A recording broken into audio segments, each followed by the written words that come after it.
Imagine, tu pars à la guerre pour un pays qui n'est même pas le tien. Tu combats sous un drapeau étranger, tu risques ta vie pour protéger des villes que tu n'as jamais vues. Tu regardes tes amis mourir dans tes bras, tu souffres de la faim, du froid, mais tu continues à te battre parce qu'on t'a promis honneur, reconnaissance et une récompense à ton retour. Et quand enfin la guerre se termine, quand tu rentres chez toi, au lieu de te dire merci, on te tire dessus comme un chien. Ce que je vais te raconter aujourd'hui n'est pas un film. C'est une histoire vraie, une trahison, un massacre qui a marqué l'Afrique, mais que beaucoup ignorent encore. Voici le massacre de Thiaroye. En 1939, l'Europe est plongée dans la Seconde Guerre mondiale. L'armée française manque cruellement d'hommes. Alors, elle se tourne vers ses colonies en Afrique. On recrute, parfois de force, des dizaines de milliers d'hommes, les tirailleurs sénégalais. Ils viennent du Sénégal, du Mali, du Niger, du Tchad, du Burkina Faso, mais peu importe leur pays, on les met tous sous le même nom. Ces hommes quittent leur famille, leur terre, souvent sans savoir exactement où ils vont. On leur promet, vous serez payés, vous aurez des primes, vous aurez la reconnaissance éternelle de la France. Pendant la guerre, ils affrontent l'ennemi avec courage. Beaucoup sont envoyés en première ligne, là où le danger est le plus grand. Certains tombent sous les balles allemandes, d'autres meurent dans les bombardements. Et ceux qui survivent sont parfois faits prisonniers et enfermés dans des camps, traités comme des sous-hommes. En 1944, la guerre touche à sa fin.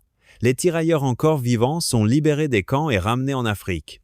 À Thiaroye, un petit village près de Dakar au Sénégal, un camp militaire est aménagé pour les accueillir. Les soldats africains attendent leur solde et leurs primes. Mais la nouvelle tombe comme un coup de massue, on leur annonce qu'ils seront payés moins que les soldats français blancs.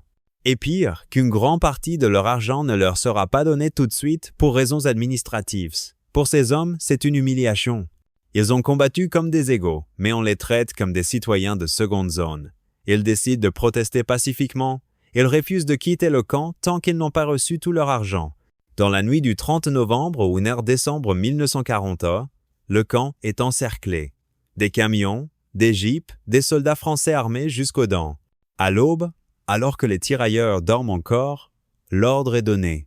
Les mitrailleux crachent le feu, les balles traversant les tentes. Les hommes crient, courent, tombent les uns après les autres. Certains essaient de fuir, mais sont rattrapés. D'autres lèvent les mains en signe de reddition, mais rien n'y fait. En quelques minutes, le camp devient un champ de cadavres. Le nombre exact de morts reste flou. Les archives officielles parlent d'une trentaine. Des témoins, eux, parlent de plus de 300 hommes tués. Après le massacre, les survivants sont arrêtés. Certains sont envoyés en prison, d'autres libérés sous condition. Aucune cérémonie officielle, aucune reconnaissance, rien.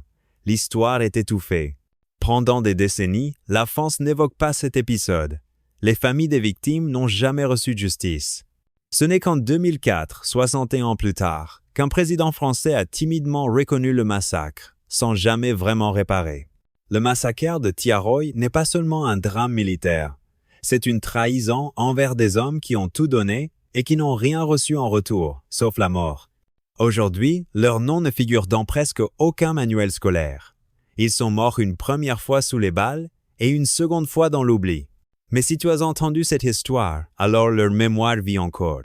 Partage-la, commente-la, fais-la connaître. Parce qu'un peuple qui oublie ses héros finit toujours par les perdre une troisième fois.